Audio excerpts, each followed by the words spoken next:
شيخ عبد القادر الجيلاني شيخنا من خواتم شيخ محمد بن عبد الكريم السمان البني شيخ البني شيخ عمر بن زيد بن السنبوي شيخ محمد شهر العبد البني شيخ زين بن عبد الله البني ومن هذا من جل وسلم من جل وعلى آله وصلى الله عليه وسلم محمد بن سلم صلى الله عليه وسلم محمد الغزالي أن الله علينا لجاته علينا ويرضعنا بهم ويعرض أسبابهم ونفقات أمثالهم وخصوصياتهم وكراماتهم لهم الفاتحة بسم الله الرحمن الرحيم الحمد لله رب العالمين إياك نعبد ونستعين اهدنا المستقيم صراط الذين أنعمت عليهم غير المغضوب عليهم أعوذ بالله من الشيطان الرجيم بسم الله الرحمن الرحيم الحمد لله رب العالمين والصلاة والسلام على أشرف الأنبياء والمرسلين سيدنا ونبينا محمد وعلى آله وصحبه أجمعين أما بعد قال المصنف رحمه الله تعالى وبعلمه في الدارين آمين ثم قال mari kita mengucapkan alhamdulillah syukur puji kita kepada Allah Subhanahu wa taala yang mana pada hari ini kita sama-sama berkumpul di Masjid Mubarakah untuk sama-sama kita mentakmirkan masjid dan menambah-nambah ilmu pengetahuan kita dengan menuntut ilmu agama. Mudah-mudahan kita yang duduk di sini, keluarga kita sebentar diberi Allah SWT kesehatan, diberi Allah SWT panjang umur, diberi Allah murah rezeki, semua hajat dikabulkan Allah SWT. Amin ya rabbal alamin. Pelajaran kita selanjutnya yaitu dan lagi kata Syekh kita Sayyidi Syekh Muhammad As-Salman rahimahullah ta'ala Paguluan Syekh Muhammad Arsyad Kalampayang Paguluan Wajah Sidin jadi jadul sahabat murid daripada Syekh Muhammad Salman ini samuaan jadi wali kutub di sini. Termasuk berarti Syekh Muhammad Arsyad Kalampayang wali kutub. Dan lagi kata Syekh kita Sayyidi Syekh Muhammad As-Salman rahimahullah ta'ala sama dengan pengarang kitab ini yaitu Syekh Abdul Samad Palembang murid sini juga Syekh Muhammad Salman.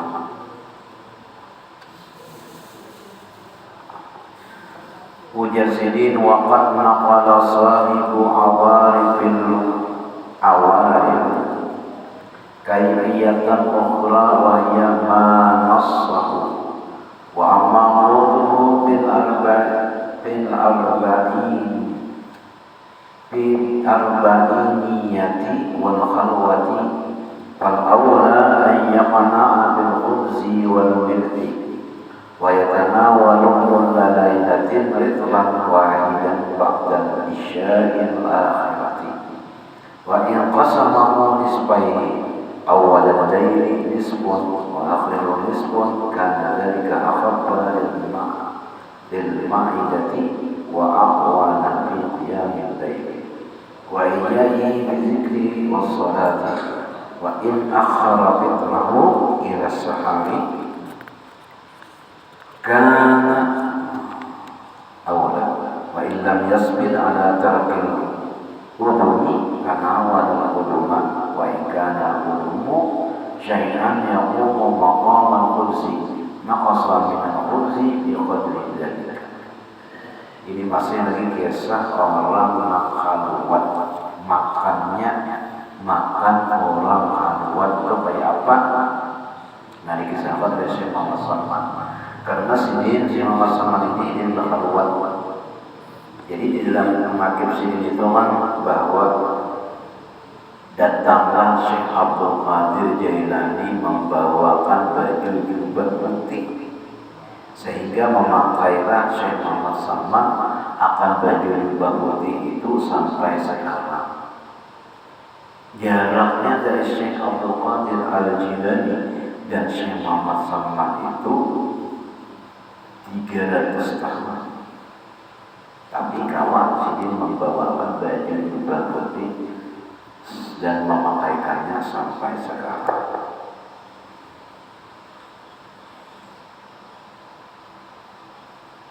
Artinya dan sungguhnya telah dinakal orang khalwat oleh yang mempunyai kitab Awalul Ma'arif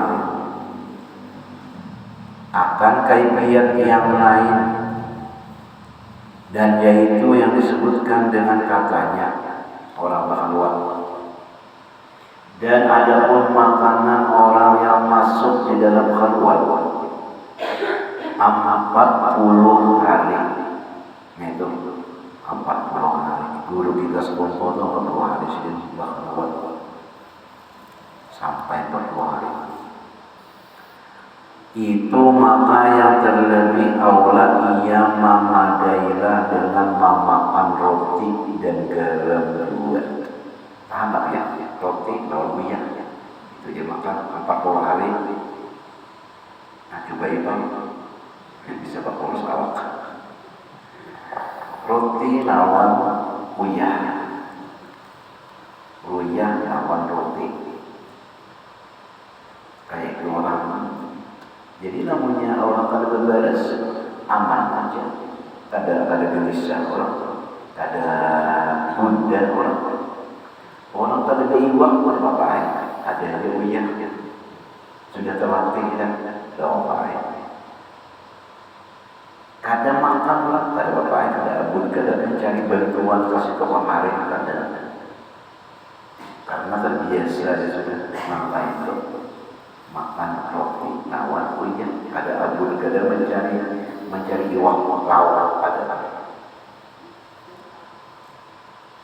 Dan memakan pada tiap-tiap malam itu satu roti yang beratnya saklin pada orang. Kemudian daripada sembahyang isya yang akhir, namanya sembahyang isya akhir itu pada subuh. Dan jikalau dibaginya satu roti itu 2 bahagi, maka dimakannya sebahagi itu pada awal malam. Ini sampai tingginya roti. Jadi seawal malam itu bulan maghrib atau isya, dan di akhir ya subuh sapangga roti. Nampaknya roti yang bagi itu sapangga mulai pindah maghrib sapangga, subuh sapangga, kada mantigaan uyah aja makannya itu.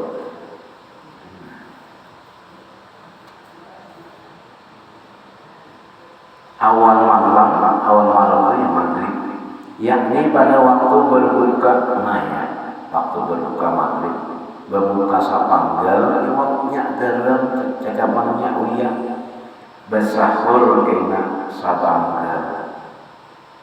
Karena guru bagi santri berbuka itu sabiji pisang, nambah sahur 2 biji pisang, itu dimakan 40 hari. Kami kita pagi baru mahir makan 3 kali sehari. Kayaknya jam 10 katupat pulang lawan rom-rom. Nah kayaknya yang bahasa kayak ini wadai pulang roti. Kemudian dia aja hingga isya dia nasa piring pulang. Apa dia kenyamanan makan.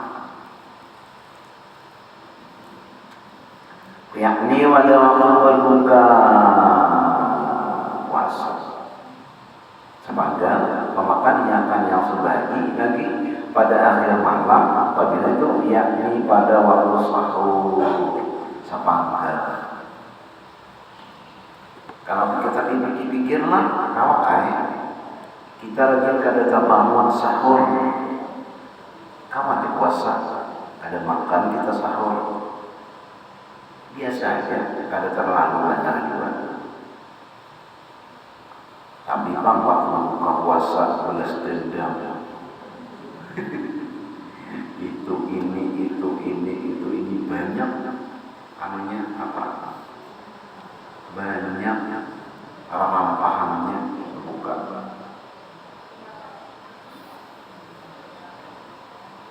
maka adalah yang demikian itu terlebih ringan ia daripada lebih ringan ia di dalam perut dan terlebih menolongi ia atas mendirikan apa ibadah.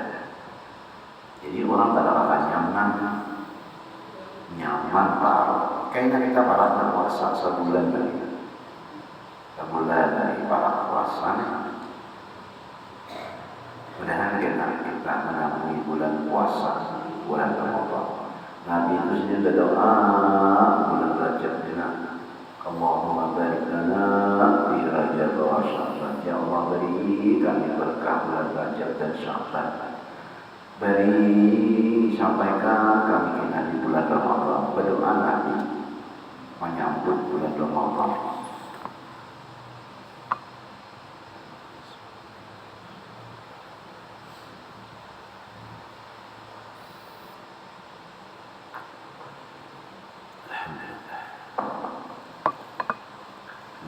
Nabi menolongi ibadah di dalam malam itu dan menolongi atas berjaga di dalam berzikir. Jadi orang berjaga itu berzikir bukan menonton TV atau menonton film atau menonton YouTube atau menonton Facebook atau menonton TikTok atau menonton Instagram atau menonton kadang.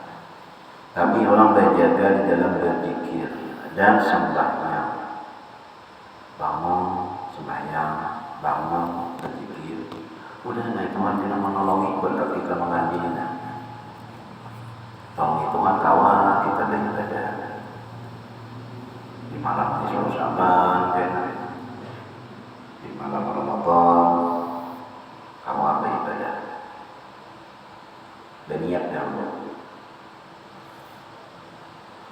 Nah, atas berjaga di dalam berzikir dan sembahyang. Dan jika mentakhirkan, mendiamkan akan memakan roti yang diperbuatnya berbuka itu kebatal waktu sahur sebiji tadi, kada dimakannya minum dia kainannya sahur sebiji, maka adalah yang demikian itu terlebih awal. Jadi kada dimakan dalam bukaan minum aja kainam sahur aja sebiji. Dan jika tiada ia sabar atas meninggalkan akan lauk, maka memakan ia akan roti itu serta lauknya. Boleh aja berlauk. Roti itu apa cacapannya? Bisa mentega, bisa susu kental manis, bisa madu, bisa namanya orang Arab tepung, kacang pol, namanya halwa.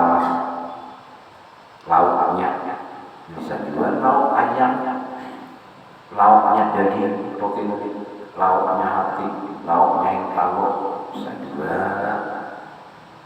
Nah, lauknya ayam tambah nasi. Nah, itu kalau jadi roti makan nasi. Dan jika dan jikalau ada lauknya itu sesuatu yang diberi pada menempati roti sama roti lauknya, maka adalah ia mengurangkan akan rotinya yang sekadar lauk itu. Nah, itu jadi Syekh Muhammad Salman, orang berkhalwat. Kadangnya kayak kita berkhalwat sama berjualan di dalamnya. Jadi jangan orang berkhalwat ada kopi, ada teh, ada kacang, ada macam lanjut, ada injuk, ada itu sini ibak. Jadi berjualan. Dan dari kata Syekh kita Syekh Muhammad Salman rahimahullah ta'ala, wa in arada taqnina min hadzal qadari yanqusu kulla lailatin duna luqmati bihaitsu yantahi taqdiruhu bil 'ashr al-akhir min al-arba'in ila nisfi ritlin wa yaqna'u min nisfi ritlin bil 'ashr al-awakhir. Ujar Syekh Salman, dan jikalau berkehendak orang yang masuk khalwat 40 hari itu akan mengurangkan makan. Sedikit makan.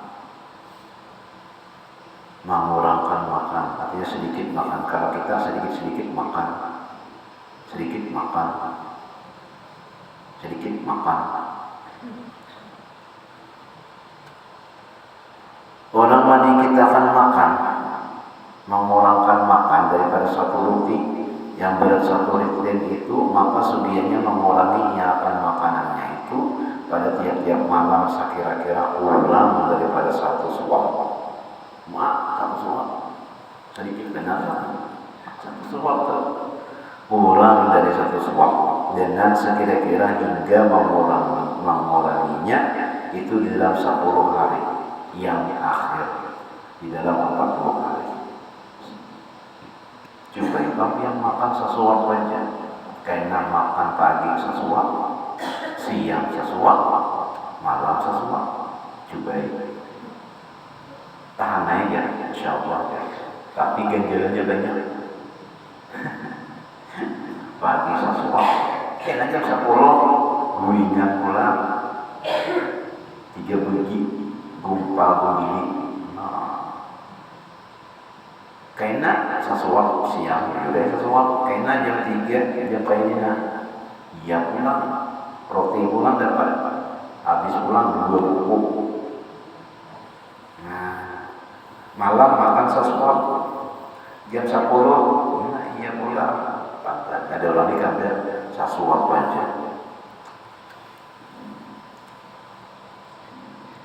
Dengan sekira-kira hingga menguranginya itu di dalam 10 hari yang akhir, di dalam 40 hari itu sampai kepada sebelah roti dia itu, maka memadailah ia di dalam 10 hari yang akhir itu dengan sebelah roti yang beserta setengah ritlen itu.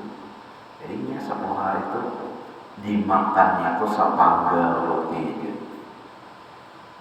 Nah itu jangan coba-coba yang namanya ada gurunya nama matur, gurunya nama bimbing, jangan. Kayaknya dari kalau mau sakit ada impus.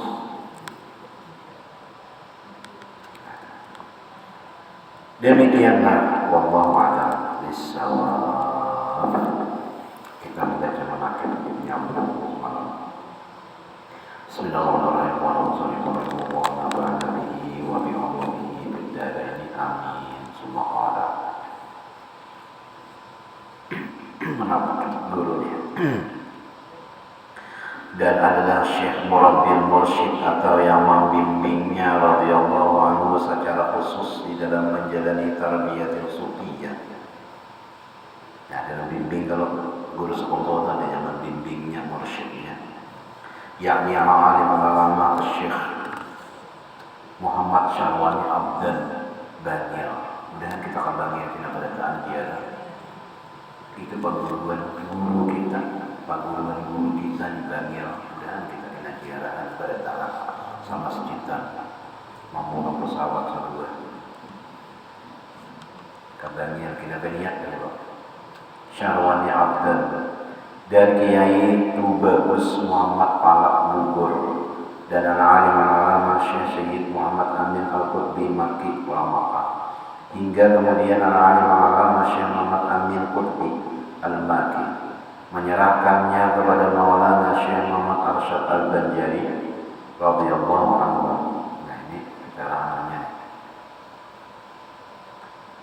Jadi Sidin berkisah, Sidin itu nangkidin belajarnya lawan Syekh Amin Qutbi ini di dalam motor. Di dalam motor itu belajarnya. Sehingga pada sampai rumah Sidin betarus motor ini, mutar pulang mendangar guru sekumpul ini kesair kata itu Sidin. Ya maki. Jadi Sidin menyerahkan ke Syekh Muhammad Arsyad Karampayan secara rohani. Hingga Maulana Syekh Muhammad Arsyad Al-Banjari menyerahkannya radhiyallahu ke bawah bimbingan Sayyidil Wujud Rasulullah sallallahu alaihi wasallam. Jadi bimbingan Sayyid itu adalah Rasulullah sallallahu alaihi wasallam. Jadi Habib Ahmad Baina Katibai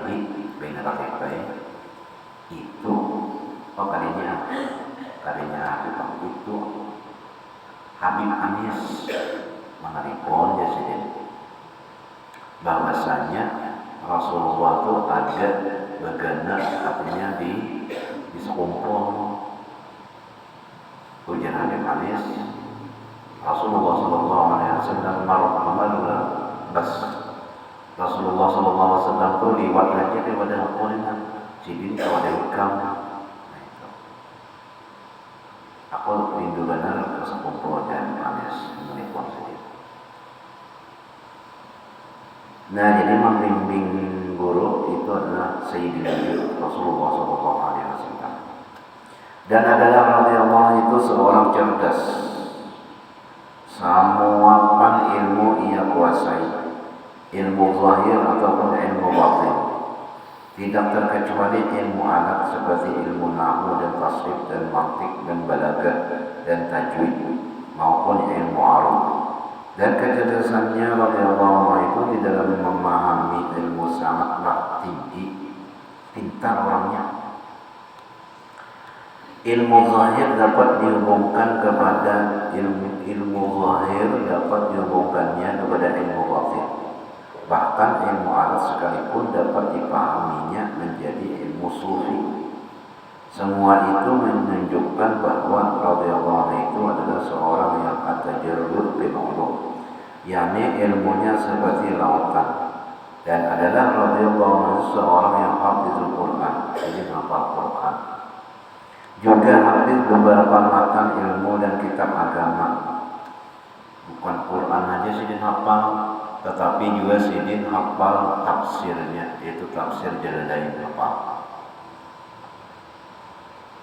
Di antaranya matan Al-Qiyah hafal, Ibnu Malik, dan tafsir Al-Quran Al-Azim dari Imam Ainil Jalalaini, yakni tafsir Jalalain, dan kitab Bajuri Hasyatul Fathul Qarib hafal. Kita jangan hafal membaca biasa, kitab gundul. Sedangkan guru-gurunya ta'lim dan guru-gurunya tabarruknya radhiyallahu itu amatlah banyak jumlahnya, yang menurut radhiyallahu hampir mencapai 200 kurang guru. Di antaranya adalah alim al-alama Qutb As-Sayyid Abdul Qadir Al-Barri, dan alim al-alama Sayyid Hasan bin Muhammad Al-Nashad, dan alim al-alama Sayyid Hasan bin Muhammad Pada'ab Al-Maki, dan alim al-alama Sayyid Muhammad bin Alawi Al-Maliki, dan alim al-alama Syekh Zakaria bin Abdullah Bila, dan alim al-alama Syekh Yasin Al-Padani, dan al-alim al-alama Syekh Ismail Al-Yamani radhiyallahu anhu. Dan dari mereka itulah radhiyallahu anhu banyak mendapatkan sanad dan ijazah ilmu dan amal selain daripada guru dan murabbinya sendiri. Dan adalah radhiyallahu anhu itu mulai masa bidayahnya hingga masa nihayahnya seorang yang sangat kuat mujahadahnya, baik dalam menuntut ilmu agama hingga di dalam ibadatnya sekalipun. Bahkan ketika kehidupan keluarganya radhiyallahu anhu sangatlah berkekurangan, yaitu ketika radhiyallahu anhu masih bersekolah di pesantrennya Darussalam.